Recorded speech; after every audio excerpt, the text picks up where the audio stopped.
This before now. I now believe that it's unlikely that we'll ever come up with a successful algorithm to capture the whole thing. That's my suspicion, my sense. There's an element of mystery, and then we live forward into mystery, to a modicum of mystery.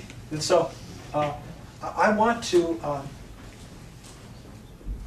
occupy those terms, and I don't want them to be owned by one tradition, and I don't want them to be denied by this tradition. I want to occupy them, but they are in a very, they're kind of essentially contestable in a way. But all important terms are essentially contestable, and so that's why I want to invoke the term mystery, and then I want to say within the terms of the philosophy faith that I advance, I support. I want to, and I say confess, because I don't like this distinction between theology and philosophy. I think it's bullshit myself. And it seems to me that it's kind of messed up everything. And it's an academic division that doesn't work. And bullshit is one of my central concepts. So I want to think about these connections across those lines that open up modes of debate and mutual interrogation. So they say, well, your notion of mystery is mundane. I say, exactly, exactly. But at least pay attention to that. Think about it. It's a notion of mystery. It's mundane. Your notion of faith, it's not exactly like ours. I know, you know. And then I'll figure out more how it is and how it's different. But they'll speak to each other. And then you can pursue affinities of spirituality across differences of philosophy and creed.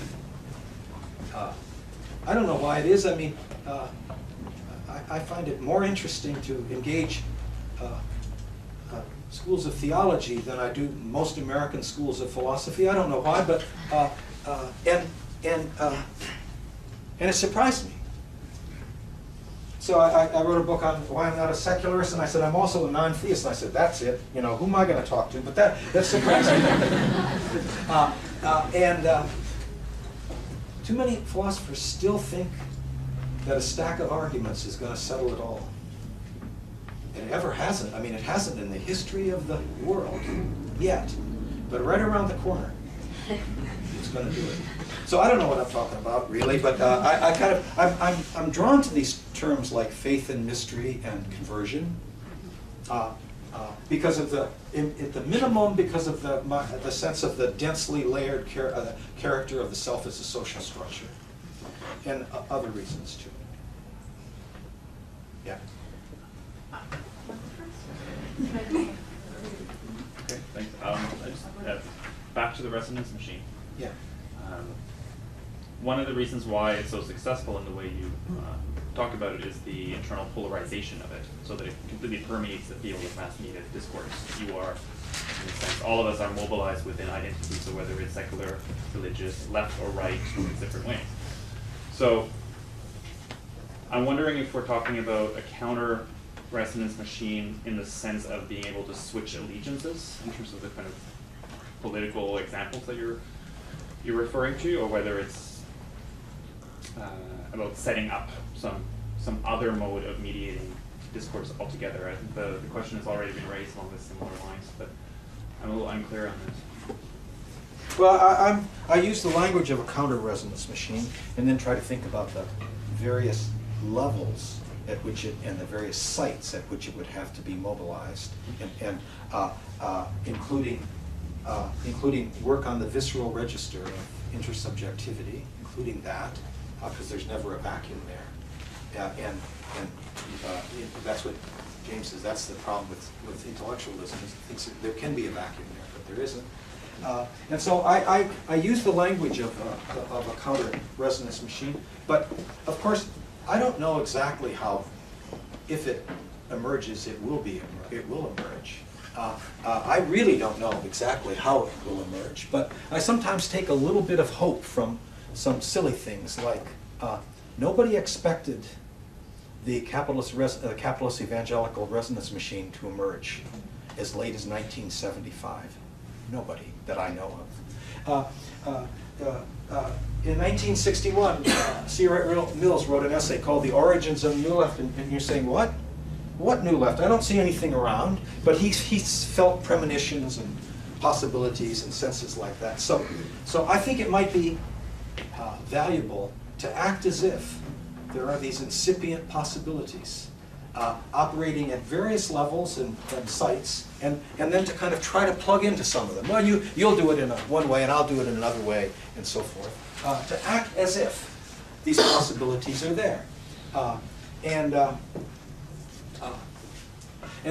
then a counter-resonance machine would have to respond, or might be able to respond creatively to events that were unexpected.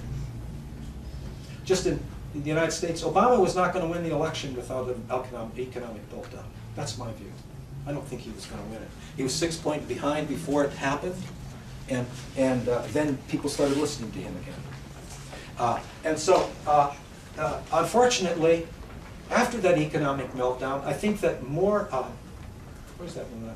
I don't see it anymore. More militant possibilities were available. And I mean by that military occupation. No. More militant possibilities were available in terms of getting economic advisors and kind of pushing hard for a stimulus package in which you knew those guys were going to filibuster it. Let them filibuster it right at the beginning.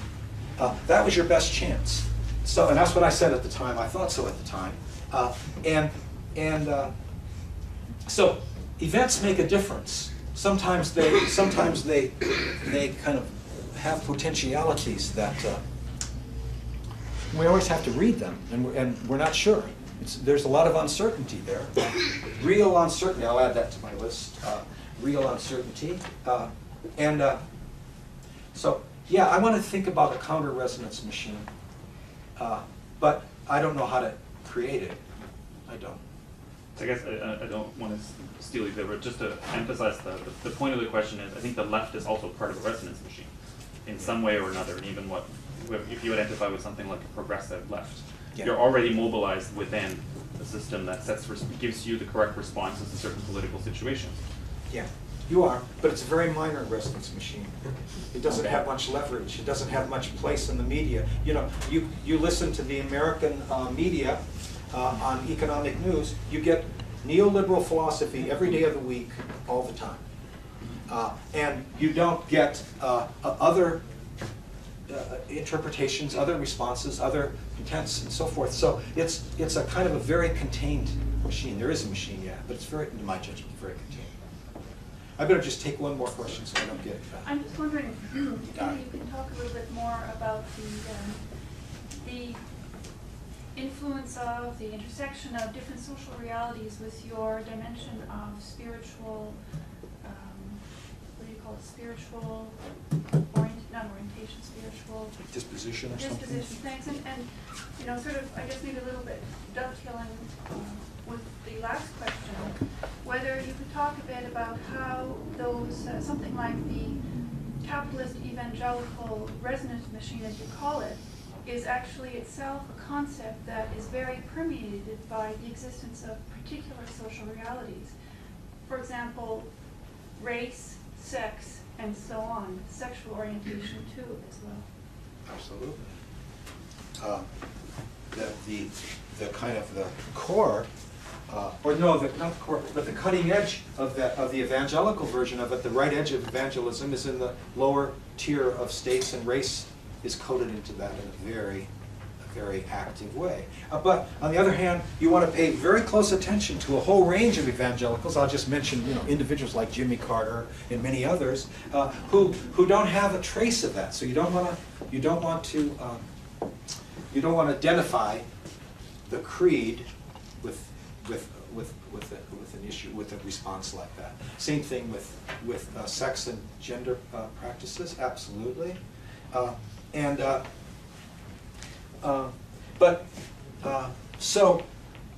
So that when I had a niece get married several years ago, and because of her husband's parents, they did this evangelical church, and I watched as she was led down the aisle by her father, And then before she could release from her father, her husband had to grab the arm so that she can never have a moment of symbolic independence. It scared the living daylights out of me. That was one of that. But that's a ritual act. That's part of politics. That's micro-politics. That's a ritual act that makes a big difference because then you have to fight your way out of it after the ritual act has been carried out and you have, because I was at the rehearsal and the minister says, no, don't let go until he holds on. And that's just one, ritual is utterly indispensable to politics. And secularists don't know it, but they know it, and I know it now. I mean, yeah, certainly the race, sex dimensions, but I wouldn't reduce it to that.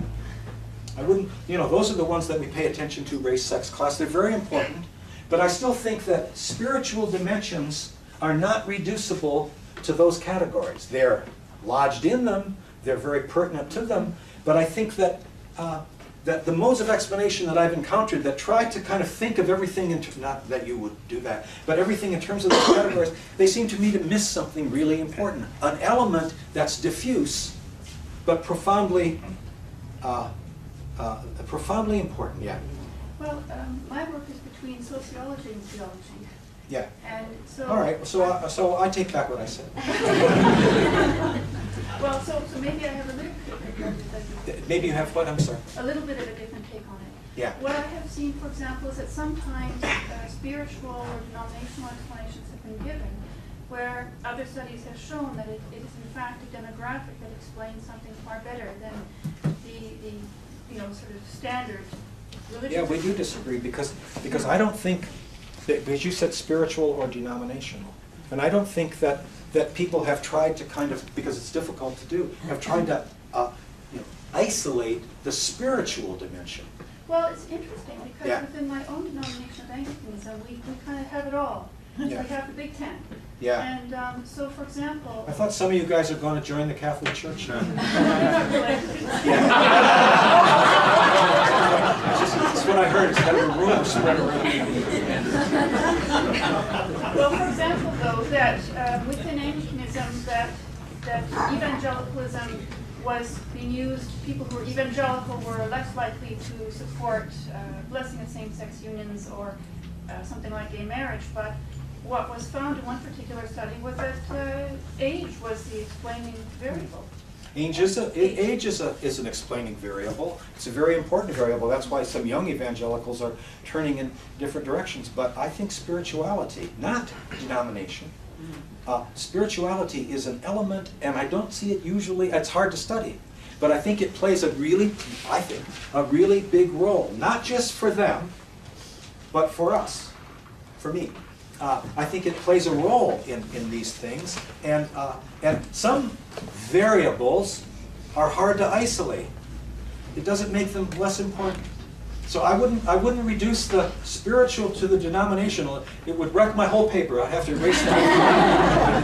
But I thank you for your point. William Connolly, thank you so much for engaging with our argument.